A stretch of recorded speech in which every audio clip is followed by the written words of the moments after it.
खुद के लिए नोबेल शांति पुरस्कार चाहते हैं डोनाल्ड ट्रंप और बार बार एक ही बात दोहराते हैं। फिर से उन्होंने कहा, मैंने कई जंग रुकवाई, शांति समझौते करवाए, लेकिन मुझे नोबेल पुरस्कार नहीं मिलेगा।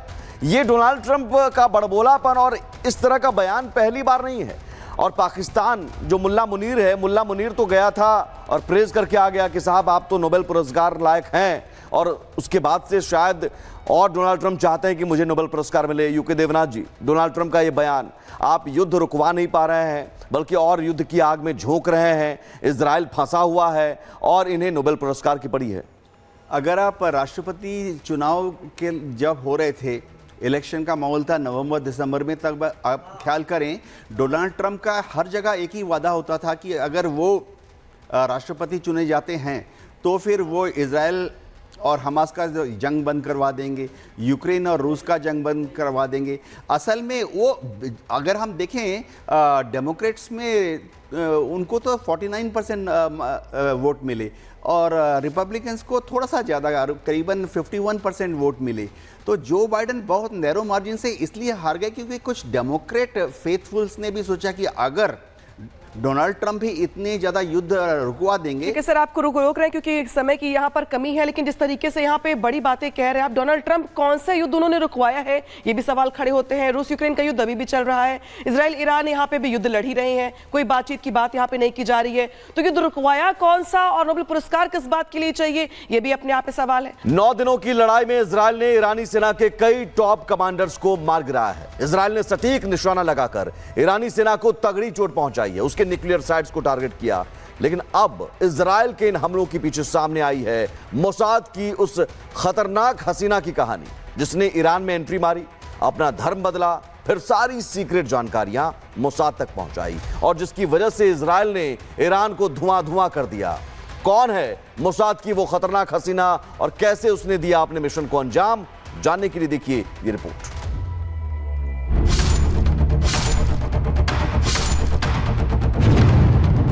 Beauty on spy duty, Iran के लिए खतरे की घंटी,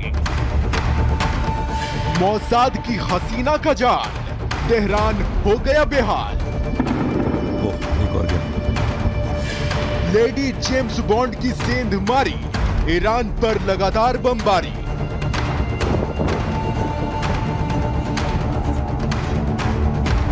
इजराइल 2300 किलोमीटर दूर ईरान पर अपने लड़ाकू विमानों से ऐसा हमला कर रहा है कि तेहरान कांप उठा है।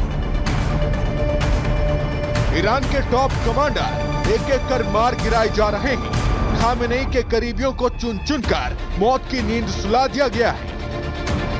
इजरायली हमले इतने घातक और विध्वंसक हैं कि खुद खामेनेई को बंकर में छिपना पड़ा है। लेकिन इजरायली हमलों को अंजाम देने के पीछे, ईरान को धुआं धुआं करने के पीछे सिर्फ नेतन्याहू और उनकी सेना की प्लानिंग नहीं, बल्कि ईरान में मची तबाही के पीछे है वो खतरनाक हसीना जिसका नाम तो पता है लेकिन तस्वीर किसी के पास नहीं है। जानकारी के मुताबिक इजराइल की खुफिया एजेंसी मोसाद ने अपनी एक महिला जासूस कैथरीन पेरेज शेकेट को ईरान भेजा है। 2 साल पहले मोसाद की ये महिला जासूस कैथरीन पेरेज शेकेट ईरान में दाखिल हुई। यही नहीं, जासूस कैथरीन ने शिया धर्म कबूल किया, फिर ईरान के बड़े सैन्य अफसरों की पत्नियों से दोस्ती करनी शुरू कर दी। धीरे धीरे वो ईरान के सैन्य अफसरों के बेडरूम तक पहुंच गई और ईरानी अफसरों के मोबाइल से अहम जानकारियां निकालकर मोसाद को भेजने लगी। मोसाद की इस ब्यूटी ने अपनी स्पाई ड्यूटी के दौरान न सिर्फ ईरानी सैन्य ठिकानों की जानकारियां हासिल की, बल्कि ईरानी अधिकारियों के ठिकानों की सटीक जानकारी भी मोसाद तक पहुंचाई। यही वजह रही कि इजराइल की सेना ने ईरानी फौज के टॉप कमांडर्स को चुन चुन कर मारा। ऐसा सटीक हमला किया कि कोई भी बच नहीं सका। अब सवाल यह है कि मोसाद की इस खतरनाक लेडी स्पाई के बारे में ईरान को कैसे पता लगा, और उससे भी बड़ा सवाल ये कि अब इजराइल की ये लेडी जेम्स बॉन्ड कहां है। तो आपको बता दें कि ईरान की खुफिया एजेंसी ने इजरायली हमलों को लेकर जांच शुरू की। जांच के दौरान मोसाद की लेडी एजेंट कैथरीन पेरेज शेकेट के बारे में पता लगा, जिसके बाद ईरानी खुफिया एजेंसी ने कैथरीन पेरेज शेकेट की तस्वीर निकाली। ईरानी सैन्य अधिकारियों के साथ कैथरीन की तस्वीर से उसका पता लगा, जिसके बाद ईरान की खुफिया एजेंसी उसकी सरगर्मी से तलाश कर रही है। लेकिन ईरान से शायद देरी हो चुकी है। ईरान की खुफिया एजेंसी मोसाद की खतरनाक हसीना को शायद कभी नहीं ढूंढ पाएगी, क्योंकि वो अपने मिशन को अंजाम देने के बाद रुकती नहीं, बल्कि हवा के झोंके की तरह गायब हो जाती है।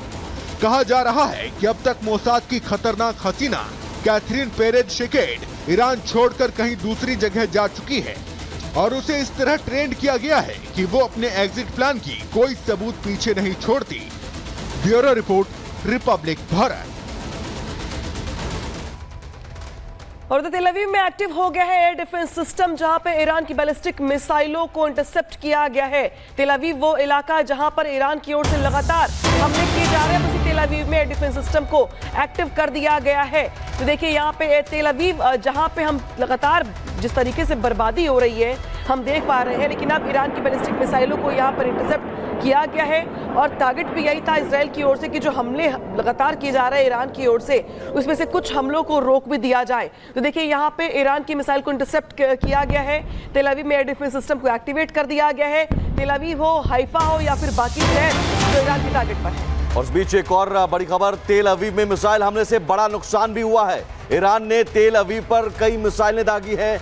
मिसाइलों को इंटरसेप्ट जरूर किया जा रहा है, लेकिन कई मिसाइलें अपने लक्ष्य तक पहुंच जा रही हैं और तबाही हो रही है। और तबाही की तस्वीरें आपकी टीवी स्क्रीन पर।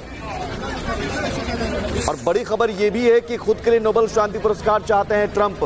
डोनाल्ड ट्रंप का एक बड़बोलापन भी सामने आ रहा है और वो बार बार कह रहे हैं कि जंग रुकवाई मुझे नोबेल पुरस्कार नहीं मिलेगा। और ये बड़बोलापन सामने आया है। एक तरफ लगातार हमले हैं और दूसरी तरफ डोनाल्ड ट्रंप के बयान।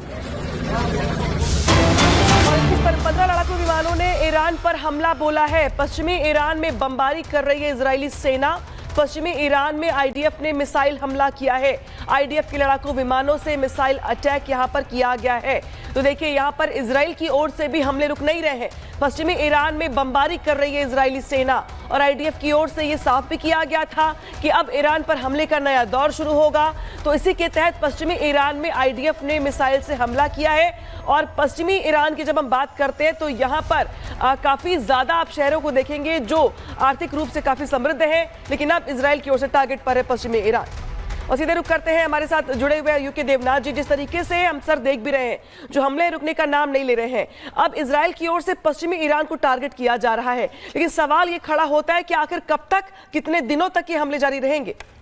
सबसे बड़ी बात है कि उभय पक्ष जो है इस युद्ध में अपना पूरा जोर आजमाइश कर रहा है, लेकिन पहले किसकी रिसोर्सेज खत्म हो जाएंगी। युद्ध क्षेत्र में अगर हम देखें तो ईरान ने इस युद्ध को शुरू करने के पहले करीबन 2000 बैलिस्टिक मिसाइल बना लिए थे।